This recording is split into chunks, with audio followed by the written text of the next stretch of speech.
Welcome to Replenish the Atmosphere of Discovery, where we discover the Master's plan for our lives. So today's session is on bitter roots. Bitter roots are anger, envy, resentment, and unforgiveness, right? And then some of the roots of those are disappointment, discouragement, rejection, failure, shame, and guilt. So bitterness can be an emotion, it can be an attitude, a behavior, or experience that is hard to endure, right? So these roots move from being just a feeling to a condition of your heart and soul. So we have to be careful with our feelings and what we are thinking. So they're able to do this because once that bitter seed has been planted, right, it is watered with your unmanaged thoughts, with your unprocessed emotions, and with those uncomfortable or unfavorable experiences. So bitter seeds are words, thoughts, feelings, and harsh experiences. Okay. Seeds of bitterness are words, something you hear, something you read, right? Thoughts, feelings, and harsh experiences. So these are the seeds, right?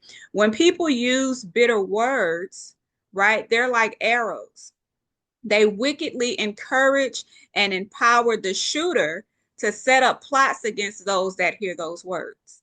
And it can be a physical plot against you. It can be an emotional plot, a mental plot against you. It can even be a spiritual plot against you. Okay.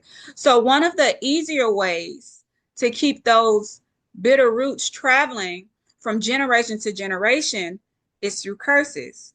Okay. Bloodline curses contain roots of bitterness. With curses, it only works where there's an opening, right? So you can't be cursed and blessed at the same time. It has to have a legal right to be there, okay? Curses are a penalty. When you accept another way, when you accept another destiny, when you accept another power other than the power of God, your life will show the penalty for that, right? If there is some unforgiveness, some unrepentant iniquity in the bloodline, that can be used to give you that penalty. But we accept curses unknowingly by being in agreement when people call us things that are the opposite of what we are, right? We even begin to call ourselves those things. Somebody say, oh, you're lazy, such and such. You know, if you keep hearing that over and over, you will begin to curse yourself, right?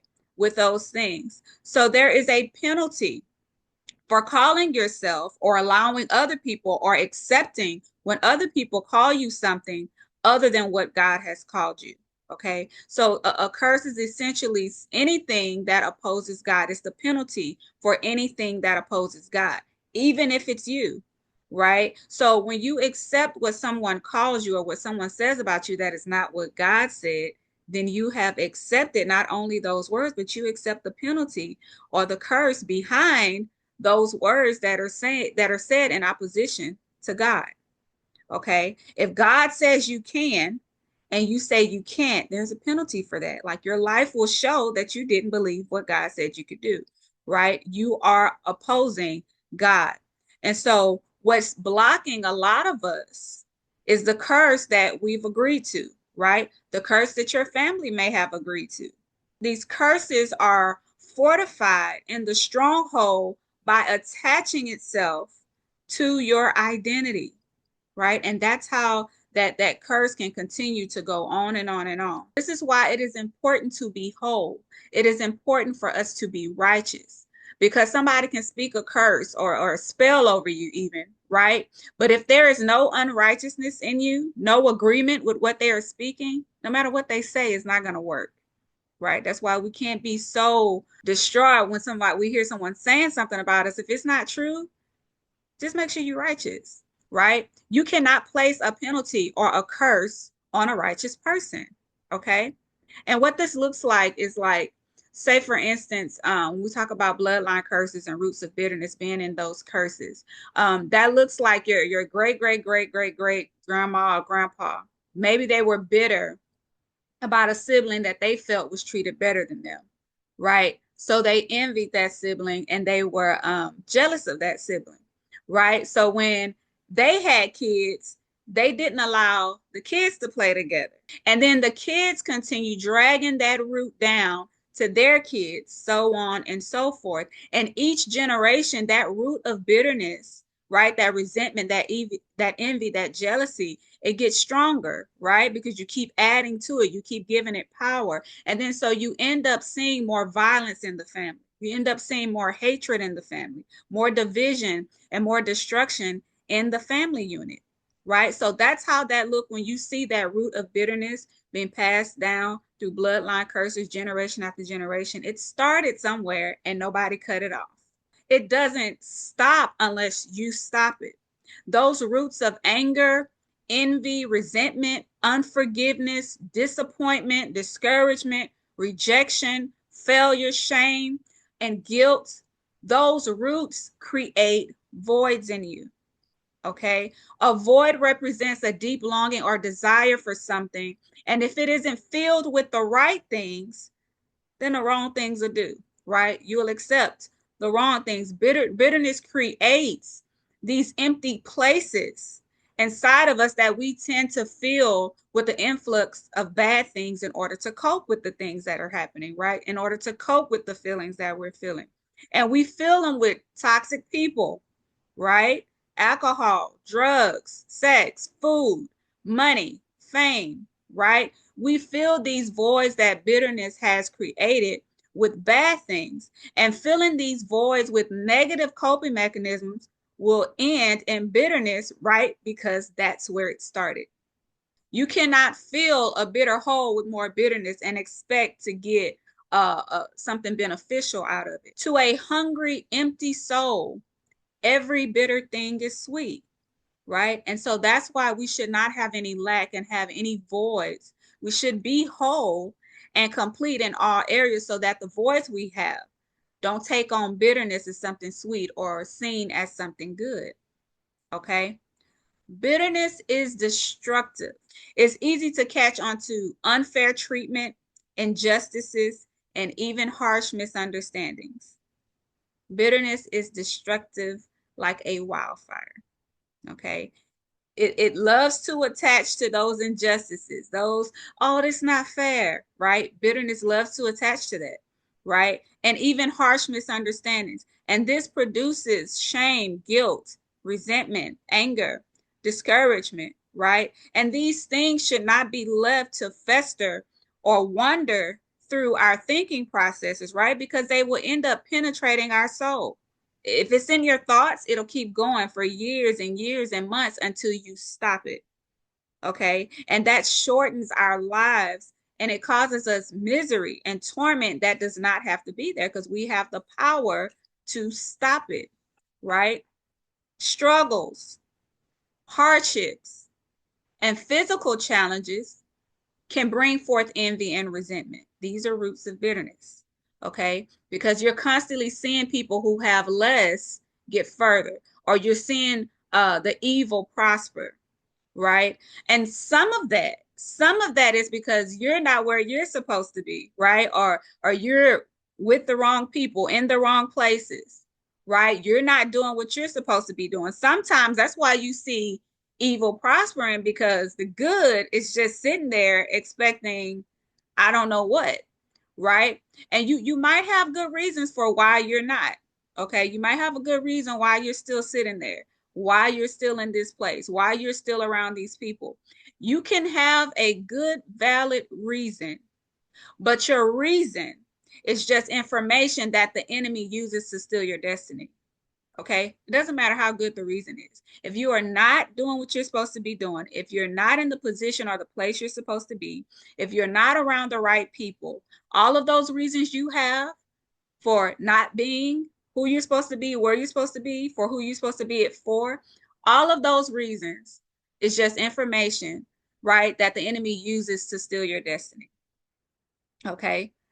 Bitterness catches on to those unfavorable situations that you grew up in too, right?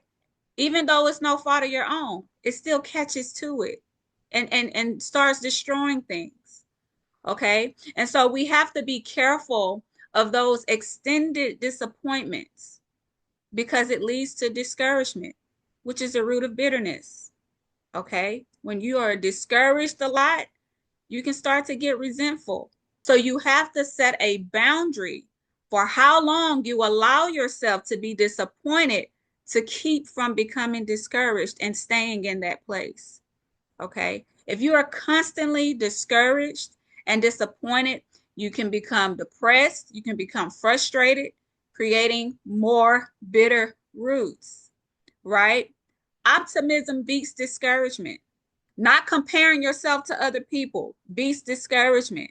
Okay, don't be alone in whatever's happening to you. Let somebody know your thoughts and your feelings. If you can't process it, if you can't see, get somebody else to help you see what you can do.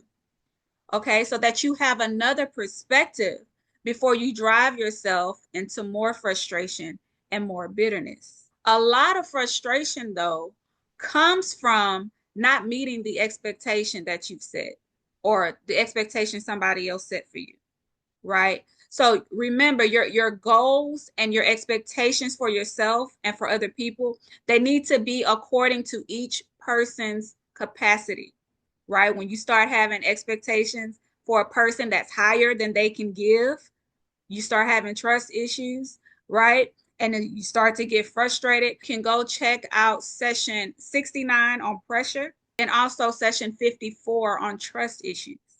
Okay, so if you're having problems with where to set your expectations, go to those two sessions that we've had previously. Constantly being under pressure and in stressful situations creates an emotional rebellion where bitterness catches on to your irritations.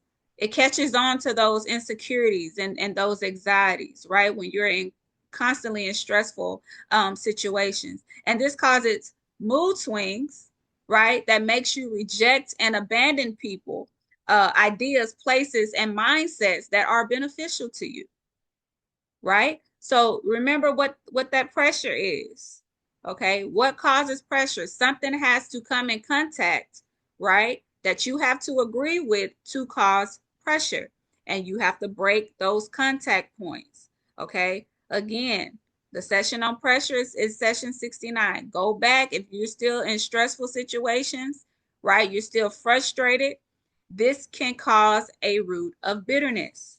Okay, suffering can create bitter roots. When you suffer, you're given a choice, whether you see it or not. When you are experiencing some form of suffering, you're given a choice to bend or break. Okay.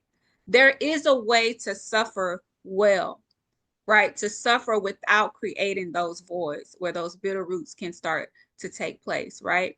In your suffering, process and manage your thoughts and feelings, right? Because if you don't, it's going to produce great losses. You're going to lose strength. You're going to lose hope.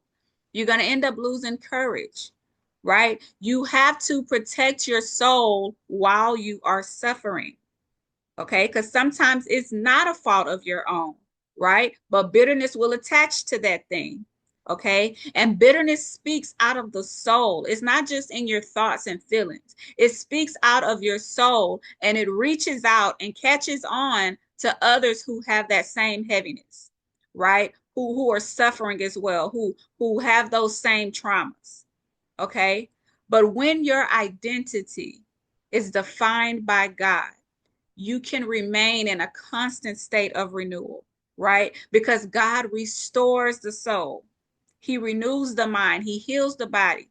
He replenishes what was lost, right? And this is constantly, daily, moment by moment if you need it, right? And he's even more consistent than those bitter roots that's trying to create or fill voids with more bitter thoughts, more bitter emotions and behaviors, and which attracts more bitter experiences, right? Bitter roots are destructive. They separate you from beneficial people. They take you out of position, right? And eventually they take you away from purpose, okay? But uniting with like-minded people in the right places keeps that bond of peace, right? So that everybody who is in need of anything around you will experience liberty in that peace. They will experience freedom in that peace that you have provided. Through that unity, chains will break, sins will be forgiven, right? And restoration can occur between families, between communities, and even between nations. Okay, there are wars that have been started because of bitterness.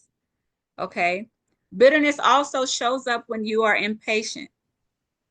I don't know if you've ever connected those two, but bitterness can also show up when you are impatient and when other people specifically have a part in causing delay for you. Your impatience can lead to envy, jealousy, resentment, and bitterness. Envy is the strong desire for what someone has. And if you are not careful, it can create a miserable character trait where you start taking joy in somebody else's pain, right? This is what the root of bitterness can do to you. Okay. Holding grudges can make you an envious person. And then you are creating that bitter root when you seek revenge for an offense that happened to you, right? So when something bad happens to cause the person that did something to you, make them feel bad, or something bad happens to them, then you have this sense of relief or gladness that your offense was avenged, right? That's a bitter root. Okay. And envy is not the same as jealous. Jealousy comes out of being impatient because of the threat or fear of somebody getting what you thought is yours, right? Or getting it quicker than you. So that can create a jealousy. Jealousy is a bitter root. Okay. Envy can be mixed with admiration, right? But jealousy stirs up resentment. Resentment shows up where there has been an injury to you, where you feel that you were wrong. So if you feel robbed of time or you feel robbed of an opportunity, impatience can make you resentful. Okay. And bitterness can be on the same level as resentment, except I believe that bitterness is rooted more in disappointment and anger. Like there's an anger with it. Jealousy, it may not be an anger that comes with that, but with bitterness, there's an anger that comes with that disappointment, right? And this is how impatience can cause the bitter roots of envy, jealousy, and resentment, which will cloud your judgment, right? And take a lot of time out of your life. It robs you of time, okay? So your feelings and emotions, if not managed properly, will affect your health, right? I know some of you have experienced this. A sound heart is a life to you. It's healthy because your emotions are under control. Your emotions come from the soul, it comes from the heart, right? These are things you feel deep within you. They're not just on your mind, you feel them deeply within you. Okay. So all of those other feelings is causing rottenness to you, right? It afflicts your soul. That bitterness is afflicting you, and it causes disease, not just physically, but it causes disease in your mind and in your will, right? Refusing to set boundaries.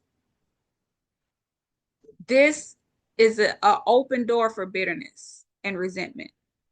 Okay. You can have a good reason, right? But what did I say? Reason is just information. It's just information you giving the enemy to snatch your destiny. Okay. We got to stop looking at reasons as a way to get away from being where we're supposed to be, or a way to not do what we're supposed to do. That's not what reasons are for. Reasons is just information. Okay. So refusing to set boundaries, living life only based on other people's wants and needs, but placing little value on your own needs, that is unhealthy. Okay. In friendships, in romantic relationships, right? Also parental relationships. This can cause bitterness and resentment. Okay. So people will do things for you and withhold from themselves, but if that's constant, right, that can cause resentment and bitterness. There is a boundary that you must set as a person, right, that have the authority over who has access to you, right? There is a limit of how much of their desire that you make sacrifices for. right? There's a boundary that you have to set, okay? Parents, spouses, and friends, they make this mistake not having this balance. It should be mutual, okay? Just think about it. If you're constantly giving somebody everything they want, what happens? They don't value it. If you're a parent, if you give your child every single thing they asked you for, you see that they stop valuing things. They take you for granted. They feel entitled to it because you're constantly giving everything that they want. But if you give them what they need and you give them their wants based on its availability, based on your financial responsibility, right? Based on their partnership with accountability, you create well-balanced adults, right? So just think about how God handles you. Thank God that he did not give us everything we asked for, right? He gives us what we need and what we can handle, okay? And what we are able to handle depends on us being accountable and responsible. So if you're giving of your time to someone that's not responsible with your time, they're wasting your time, right? You need to set a boundary on that. Okay, so you give people according to their accountability and responsibility, right? Set those boundaries according to that. So someone who's more responsible and more accountable, you will give them more of your time, right? You can't get mad if you give more time to the person that's not responsible and that's not accountable. You can't be mad because you didn't set that boundary, right? Same way with giving money. If you're giving money to somebody that's not responsible, the result of that is on you, okay? Give people what they are able to handle. You set those boundaries, okay? You set those boundaries on what you're willing to give, and you don't allow them to create those boundaries for you. Injuries or injustices that cause bitterness and resentment can be actual abuse, right? Or just the perception of improper treatment, right? If you have experienced any form of abuse, the rejection in that can be helpful to keep you from forming toxic soul ties, right? And soul ties are connections that you hold to someone or something that affects your will. So that's what soul ties are. Okay, so rejection from that can be helpful so that you don't no longer connect to those things or those people. But if you don't separate the rejection from who you are, like don't become rejection, right? Then you will form those soul ties to who is abusing you or the things that you abuse, right? So those injustices and those injuries and that abuse or perceived improper treatment can create bitterness and resentment. When it begins to affect who you are and you change, you have given it the power and authority to manage your life. Okay? When those bitter roots start to change who you are, then that's when you should recognize that you have given those bitter roots authority and power to manage your life. And a life that is managed by a bitter or rejected soul is nothing but turmoil and bitterness. Okay? Your life should be managed by a healthy perception, right? A mind that is fearfully and wonderfully made, right? And a soul that is submitted to God's plan. Okay? Bitterness will defile you. It will disturb and disrupt your peace constantly. Okay? There is no order or harmony around bitter people.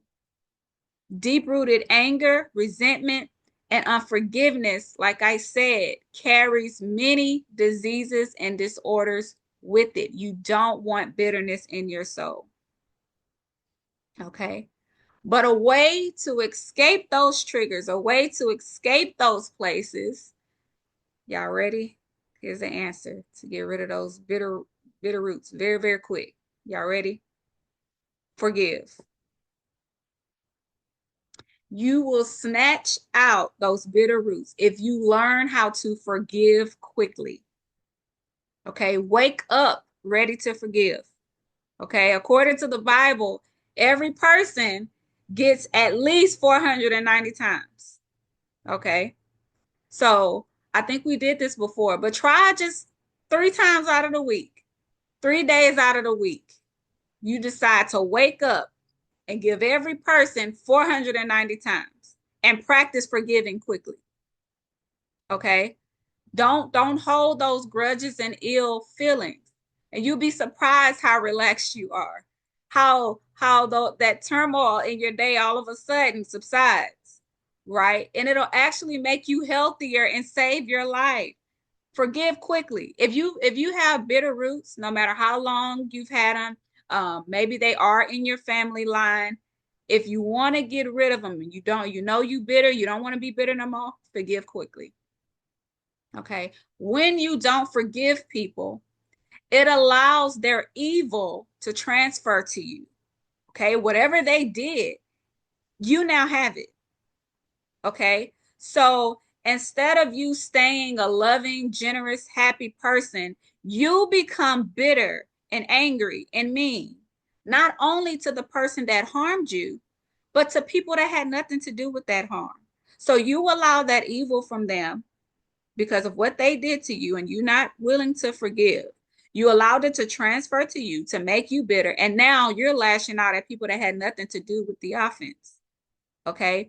If you had forgiven them, you could pass on all of those good qualities that you had, right? Because you were a loving person, you were a generous person, you were a kind person. We are forgiving them so that that evil doesn't transfer onto us and change us. Okay. Remember, 490 times each person. Okay. I don't know if you're allowed to, if they doing something to you 490 times a day, right? I don't know. Maybe you can hold on to it of the 491st. No, you can't. Let it go. Okay. But forgiveness is that release from that obligation. It's a release of guilt, right? To let it go and send it somewhere. Send that thing somewhere, to the depths of the sea, right? There's no such thing as righteous bitterness or righteous unforgiveness, right? Get rid of that stuff. You cannot love and be bitter because bitterness rages against love, right? It pulls down every strand of unity. It doesn't like order. Okay. Bitterness limits and keeps you restrained where there's no forward movement, there's no growth because it causes you to be limited in your sight. It causes you not to see the path that you're supposed to go on. Okay, bitterness will make the greatest man, the greatest woman succumb to its poisonous fire. It will destroy them and destroy their legacy, destroy their generations. Okay, so you want to forgive because forgiveness highlights that unconditional and generous nature of God, right? The same way he showed it to us, the same way it's given to us. So if God forgives us and he intentionally and forcefully drives whatever we did into the very depths of the sea, why shouldn't we do the same? When you forgive someone or you say you have forgiven someone, where do you put it? Where do you put that offense? You put it under the bed, you keep it in your purse, you keep it in an envelope, you keep it on your nightstand. Where do you put that offense? You keep it tucked away in your memory so you can pull it out when you need to prove something, right? You should be throwing it intentionally and forcefully into the depths of the sea, the same way that God has thrown the things that you've done against him, right?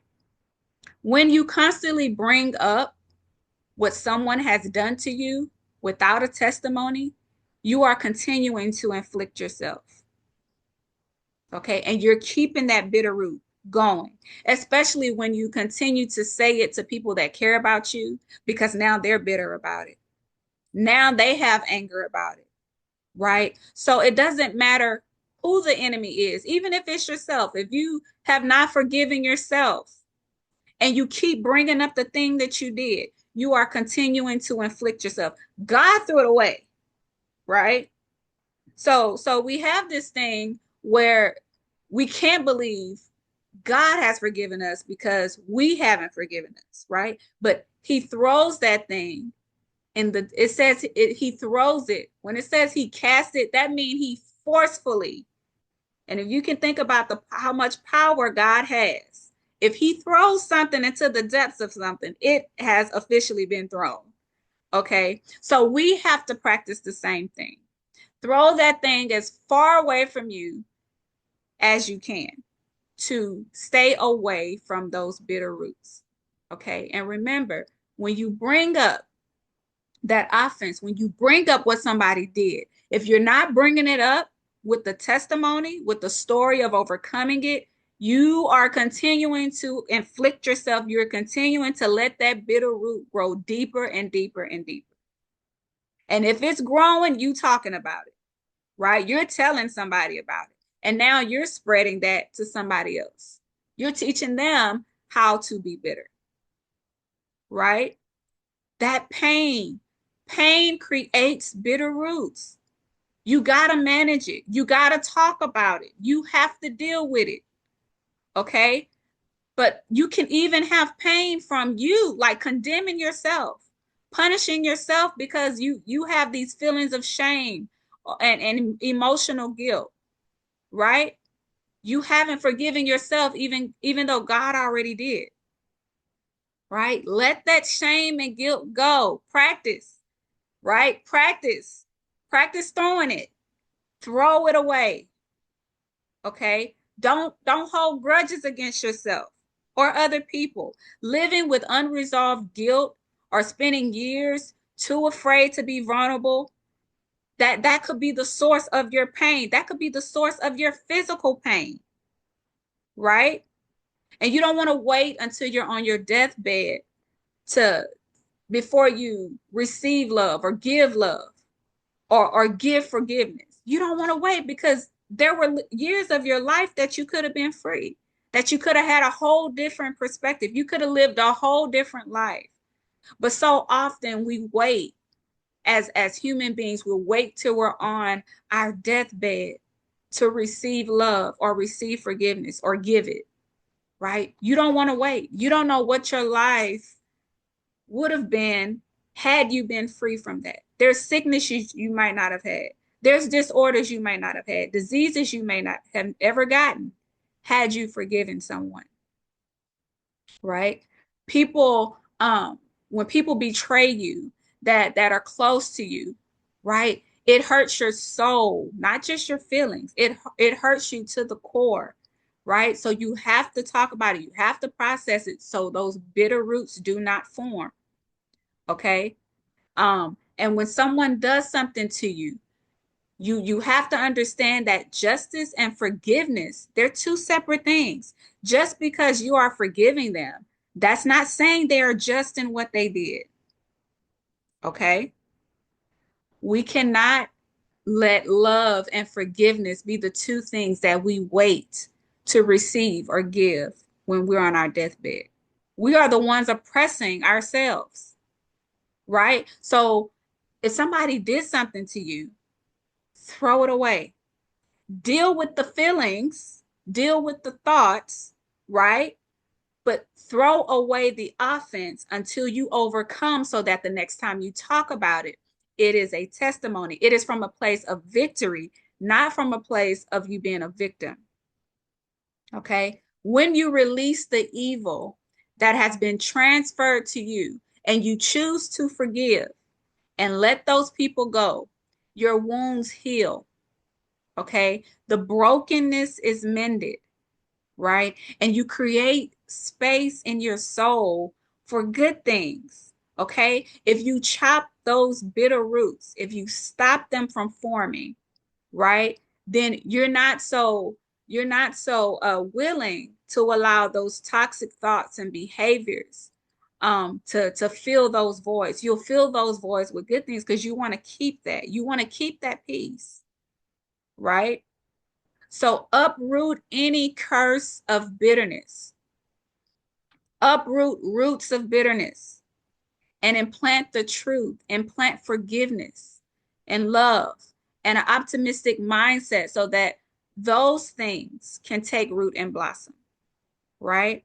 Some of us have to uproot 40 years of bad roots, bad memories, bad influences, right? Command those roots to be dried up so that they stop producing deadly toxic fruit in your life, in your body, in your mind, right? Because bitter roots will motivate you in the opposite direction of your purpose.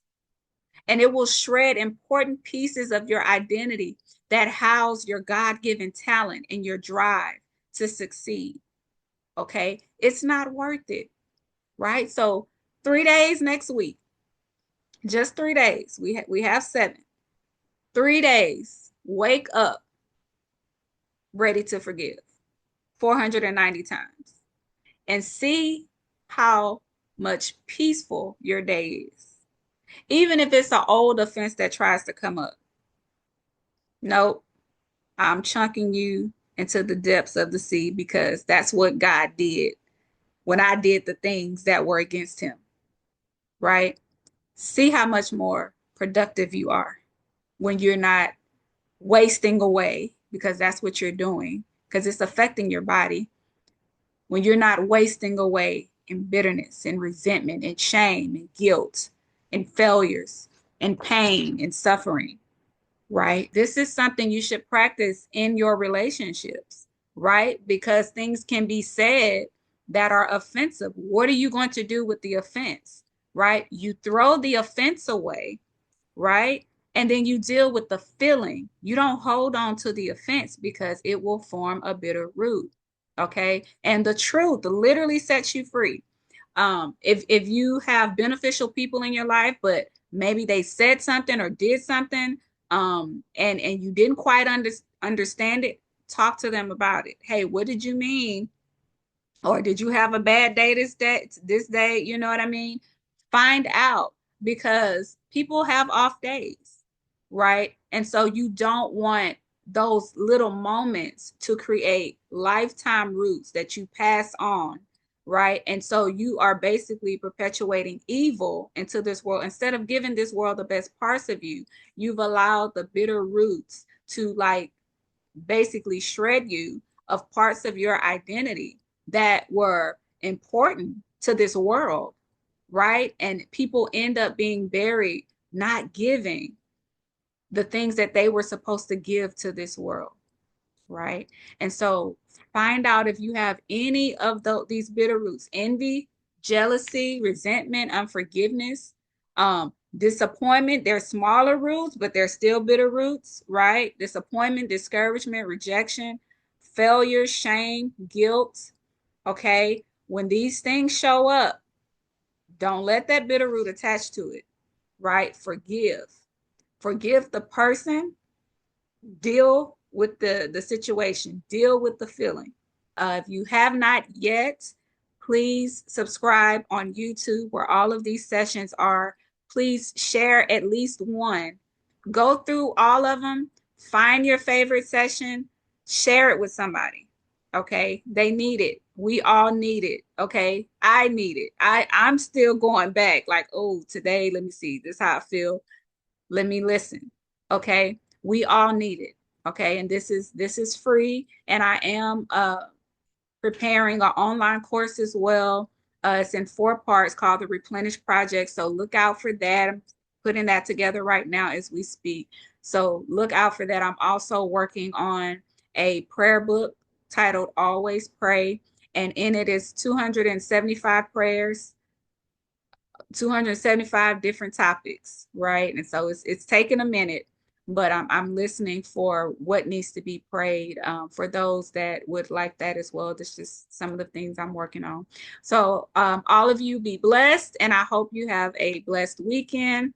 I will see you all next Friday at 3 o'clock.